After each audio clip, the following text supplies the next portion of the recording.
I'm damaged goods, Shannon. Oh. See, you got to understand it, right? I've lived it on different levels, right? So I've been the rapper or that I've watched women do bad things to their friends or to get to me. Right. Then I seen it from the other end Right. too.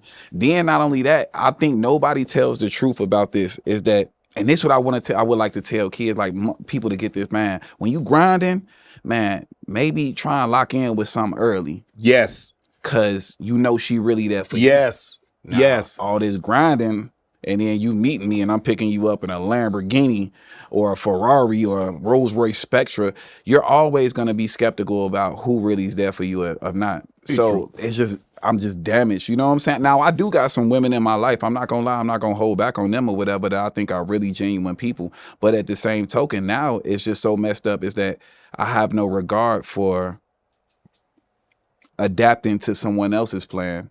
I'm the masculine man. I'm in the leadership position. So it's really like, yo, this is what I'm doing.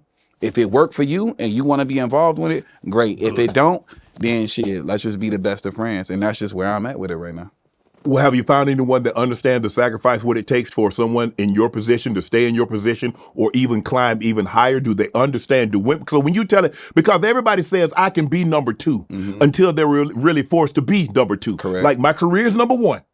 I'm always going to be in the studio. I got to do X, Y, and Z. We're going to go on vacation. We're going to go out and get us a nice meal. We're going to do all that. But I just want you to know, somebody call and say they need a beat next week. I'm dropping everything to go hit this beat. You know they ain't gonna never understand that shit. Yo, come on, Shannon. Like, well, I think that, see, look, this is what my hope is, right? Okay. So I am optimistic about things that's going on or whatever. And I think that when you really take it that way and when you in a position and you in a successful position, I think that the woman that you end up either marrying or being with has to be understanding of your lifestyle and also maybe has to be a part of what you doing, your business, in some type of capacity, you know what I'm saying? To where she feels included in what's going on. Because I ain't worked this hard for somebody else to tell me what to do, Shannon. True. I don't care what, you know what I'm saying, going on. I don't care how you feel, nothing. I ain't worked this hard for you to receive the amenities that come along with being with me for your feelings to dictate what I got to do with my life. Do you think it's possible now to find a woman to love you through all these scars? Yeah, because I got money. But she ain't loving you because of through those scars. She loving you because of the money, the access that you give her. I'm talking about somebody that, if, Lord, don't let this happen, but if you were not, had all this money, if all of a sudden now you're an average guy making $75,000 to $100,000 a year, would she still be there? Would she still love you? No. What we doing with $75,000? Living, hopefully. Is that pre or post taxes? Which one? We'll make it post taxes. I mean, nah. Don't no woman. Yo, stop, Shannon. I don't know if you in tune because you are on the internet. You work a lot. Yes, I do. But you see these young girls. It's young girls getting on streams that are streamers now that's saying that they don't want a man that don't make over $1 million a year. They be talking about 5, 20 years old. Do they understand how few people in the world make $10 million a year? Nope. They don't. Because when you say, okay, I want a man that's, let's say, over 6 foot tall, you're talking about probably less than 8% of the population. Well, I want a man that's educated, got at least a master's degree, maybe a secondary degree. You shrink it even more. I want a man to make $10 million. Now you're talking about 0.5%. So you want a man that's over 6 foot tall, that's educated, that's well-versed, that likes to travel, makes $10 million a year. Now that man with all those attributes that you want, gotta want you. No, but I want all of y'all. And that's what they don't understand. Like, they all fishing for the same dude. Yes. And the sick part about it is that, like, I respect the women that actually go get bread themselves and that are successful themselves, but they don't want to invest into no man that don't got as much as them. Yeah. So on a flip side of things, that's what it's come to for us in the position that we are. Like, we got to blindly just trust that a woman really likes us and that we don't care. Man, when I meet a woman, I don't care if she ain't got to have nothing. True. We can go on Las Vegas Boulevard right now and wake up a homeless woman off the street. I can go take her to Miami And back clean home up. with me, put the ass on. Yeah. What do you mean? Yeah. She'll love me for life. Yeah. What? You really changed her life. Yeah. But then you got the other woman that think that that's the entitlement that come with it because she used to dealing with a lot of successful men, but they never wifed her. Right. It was only temporary. Yes. Like a lot of the successful men got some women that's respectfully not as beautiful as the women that as they side pieces, Right. but they more thorough and they at home and they know where they loyalty lie. Wow. It's I read somebody said it, I heard it. They say men want to accumulate money to take care of others. Women want to accumulate money to become independent. True. It's sad, but it's true. Because women will say, I'm not changing who I am, I'm a blah, blah, blah. Men says, I love you, I'll change. See, but the thing is, though, men, us as men, we be lying too. When we ready to change, we gotta put the fine print. Like I'm gonna change when I'm ready to change.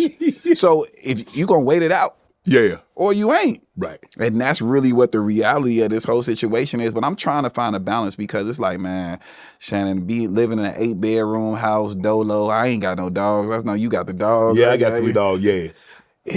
That's why it's kind of, you know, when my most depressing part of my life is the holidays.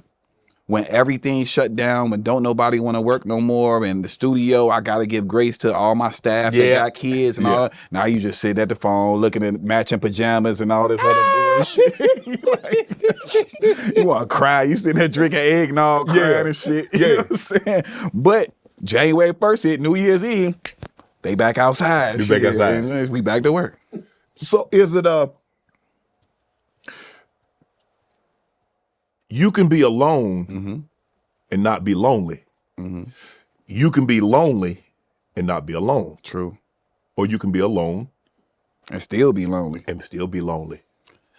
I mean, I think for a large portion of my life, I was like, man, why don't I just I could just be Eddie Murphy from Boomerang. I just have a new girl with me every other day of the week. Right. Do whatever I'm doing. But that's still also, that's hard for work too. Yes. It's also draining. It's a lot of different personalities that you got to put juggling, up with and all that other stuff. Like, I'm just at a point in my life where it ain't like, man, I do want kids though, Shannon. I ain't gonna lie, yeah. You better get this. But the thing is, but here, you don't waited this long, man.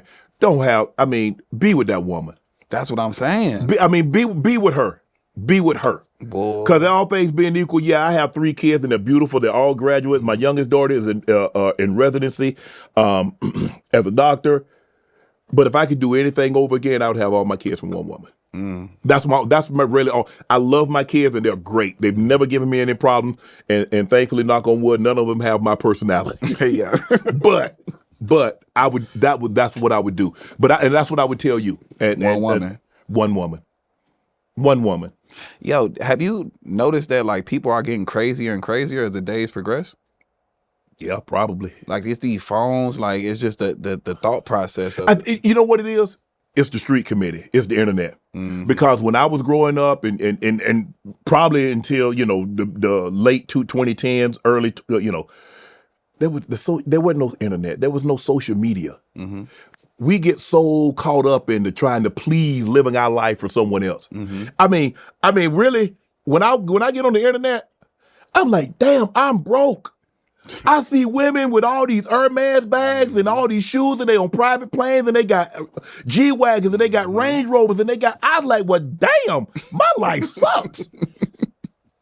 FOMO. That's what they selling to these girls, man. Fear of missing out. But in reality, like them, we know what them type of girls for. Yeah. So you basically, I should go get some weak shit, right? Like a cool 6, 7. Get you a solid. Get a solid 7 with some good, and handle it like that. Them the one, probably more. I want better looking babies, but them the ones that probably got a lot of tread on the tire. Yeah. The more you go up to 8, 9, 10, it don't be as good as that mid. You can get some good mid. I'm talking about man. See, you gonna get me in trouble, man. Man, me too. Let's get off them women, man. Yeah. Want to join Club Shay Shay? Become an official member by hitting that subscribe button, where you never know who's going to be joining us for drinks and conversation. Don't be late to the party because you know we like to do something before two something.